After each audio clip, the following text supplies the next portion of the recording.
É o sonho de cruzar o Oceano Atlântico e recomeçar a vida caminhando por aquelas ruas charmosas de paralelepípedo. Com segurança absoluta, qualidade de vida. E, claro, com um bom pastel de nata na mão. Essa é uma imagem quase de cinema que fascina e povoa o imaginário de milhões de pessoas. E dá para entender perfeitamente esse apelo, né? Dá muito. Mas o nosso mergulho profundo de hoje vai direto para a realidade de Portugal neste momento, 2026. Porque há uma mudança tectônica acontecendo por lá agora. Exato. Hoje a gente tem mais de 550 mil brasileiros vivendo em terras lusitanas.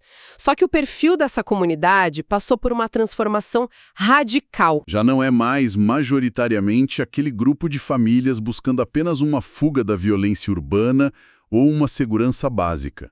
Não mesmo. O que a nossa análise mapeou agora é uma onda massiva de nômades digitais, profissionais altamente qualificados e uma imensa base de jovens. Cerca de 80% dessa população tem entre 25 e 44 anos. É uma força de trabalho no auge da fase produtiva. Uma verdadeira injeção de juventude no país. Totalmente. E a nossa missão na conversa de hoje é justamente desconstruir um pouco daquele romantismo de novela e olhar para a realidade nua e crua. Porque o cenário das ruas mudou, as regras governamentais mudaram e a economia de lá sofreu solavancos bem fortes. Para começar a desenhar esse tabuleiro, acho fundamental a gente falar sobre o fim de uma era. O fim do famoso jeitinho. Aquele esquema de entrar como turista e tentar a sorte acabou de vez, certo? Acabou e a porta foi trancada. O marco definitivo dessa virada que a gente analisou a fundo foi a Lei 61 de 2025. A nova lei dos estrangeiros. Exatamente. Houve uma mudança estrutural na política migratória portuguesa com a extinção da chamada manifestação de interesse. E para quem não está familiarizado com esse termo, esse era um mecanismo clássico. Ele permitia que qualquer estrangeiro entrasse em Portugal com visto de turista, arrumasse um contrato de trabalho, mesmo que informal ou bem de base. Isso, e a partir dali a pessoa iniciava um processo de legalização estando já em solo europeu. Só que esse atalho legal não existe mais. O que significa que quem tenta fazer isso hoje fica num limbo jurídico muito perigoso. E as novas barreiras vão bem além da entrada no país. Sim. O caminho para alcançar a tão sonhada cidadania portuguesa ficou substancialmente mais longo. O tempo mínimo de permanência saltou para pelo menos 7 anos de residência legal ininterrupta. Diante de um cerco tão fechado assim, quais são as portas de entrada que a gente vê que ainda permanecem abertas e viáveis? Boa!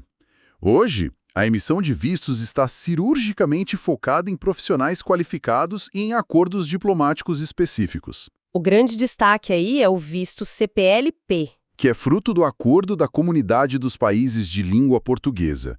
Ele funciona como uma via expressa, reduzindo bastante a burocracia consular e garantindo direitos de residência e trabalho de forma muito mais ágil para quem vem de países lusófonos. E, paralelamente a esse, temos o visto de procura de trabalho qualificado, que foi desenhado especificamente para atrair cérebros. Se um profissional tem formação superior e experiência em áreas de alta demanda, tipo tecnologia ou engenharia, o governo português oferece uma janela legal para ele entrar e buscar recolocação. E muita gente embarca com aquele plano clássico na cabeça. Eu arrumo um emprego de salário mínimo num café, divido as contas e vou me virando, enquanto estudo ou procuro algo melhor. Só que a matemática atual que a gente levantou não permite mais esse tipo de manobra. Esse plano se tornou uma armadilha. Vamos aos números concretos, então. Vamos. O salário mínimo atual em Portugal é de 920 euros. O que, se a gente fizer uma conversão, pode até parecer um valor atrativo. Pode parecer, mas a economia local engole esse valor numa velocidade assustadora. O custo de vida básico para apenas uma pessoa vivendo de forma extremamente espartana, sem luxo, sem jantares fora, sem nenhum imprevisto, já bate a marca dos 1.100 euros mensais. Existe um déficit crônico na base da pirâmide salarial hoje. A inflação dos imóveis descolou completamente da realidade salarial da população.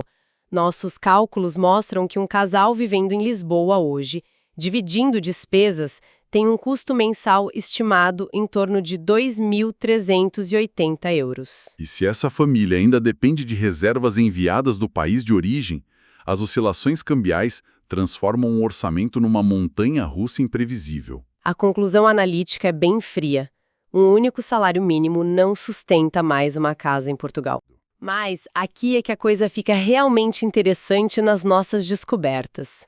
Diante dessa panela de pressão nas grandes capitais, a nossa imersão encontrou uma rota de fuga fascinante. O que a gente vê agora é o surgimento de verdadeiros oásis em cidades do interior.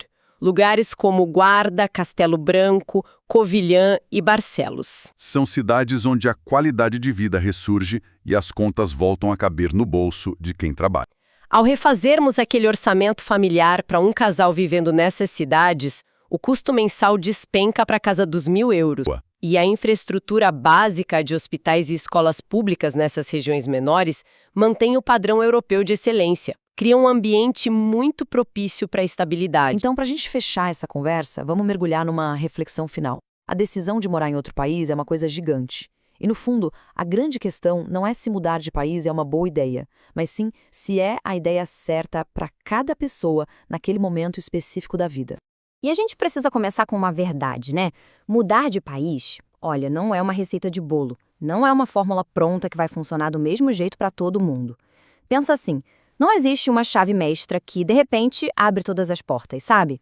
Essa experiência, na verdade, é como uma moeda com dois lados bem diferentes. De um lado, tem um encantamento, sabe? Tem gente que chega e se adapta super rápido, que fica fascinado com a cultura, consegue ajeitar a vida financeira e acha oportunidades incríveis. Mas aí, a gente vira a moeda. E do outro lado, tem o desafio. Tem pessoas que sentem demais o peso da saudade, que não conseguem se acostumar com o jeito de viver, que ralam para fechar as contas ou para achar um emprego. Tá, e aí vem a pergunta, né? O que faz essa balança pender para um lado ou para o outro? Bom, a resposta está numa série de fatores bem pessoais. E o primeiro deles é o momento de vida. O ponto da jornada em que cada um está, nossa, isso tem um peso gigantesco. Outra coisa que conta, e conta muito, é a preparação. Chegar com um plano depois de pesquisar bastante é uma coisa. Chegar só na base do impulso, na coragem, é outra completamente diferente. A área profissional, claro, também entra nessa conta. Existem setores que estão bombando lá fora, com muita demanda, o que facilita bastante a entrada no mercado. Já outras áreas podem ter mais barreiras, né? Mas olha, não é só sobre o que é prático. Tem uma questão interna que é fundamental. É sobre o quanto a pessoa está disposta a recomeçar. Porque muitas vezes morar fora significa dar uns passinhos para trás para poder avançar lá na frente. E estar com a cabeça preparada para isso faz toda a diferença. E isso tudo acaba levando a gente talvez para o ponto mais crucial de todos, que é o tamanho da abertura. O quão abertamente o coração estão para viver algo totalmente diferente. Está de peito aberto para o novo, para o inesperado. Por isso que, no fundo, a coisa mais importante não é a decisão impulsiva. Não é aquele, quer saber, vou, sabe? Mais importante que isso é parar, respirar fundo e pesquisar. E toda essa pesquisa vai levar uma reflexão muito interna, muito profunda. É a hora de olhar para tudo isso com total honestidade e se perguntar: isso faz sentido para o meu momento, para os meus objetivos? E quando a gente fala em pesquisar, não é só dar um Google, né? É ir fundo de verdade. É entender o custo de vida real, do dia a dia, não aquele que a gente imagina. É separar o que é oportunidade concreta do que é só sonho. E o mais importante, é descobrir aqueles desafios que ninguém posta na rede social, a parte de baixo do iceberg que pode afundar o plano todo. Olha, se toda essa nossa conversa ajudou a iluminar um pouco as coisas, a trazer a realidade para um lugar de mais clareza, então o papel dela já foi cumprido. A ideia aqui nunca foi dar uma resposta pronta, mas sim ser um ponto de partida. Porque o próximo passo, esse sim, é de cada um. É uma decisão individual. Mas a esperança é que seja um passo dado com mais informação, com mais consciência e, quem sabe, com um plano bem mais sólido debaixo do braço.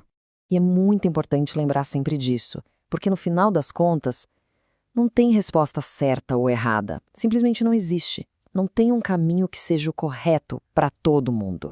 O que existe é aquilo que funciona para cada pessoa, o que faz sentido para a história dela. A jornada é totalmente pessoal, assim como a chave e a fechadura são únicas. A resposta, no fim, está aí dentro, na história de cada indivíduo.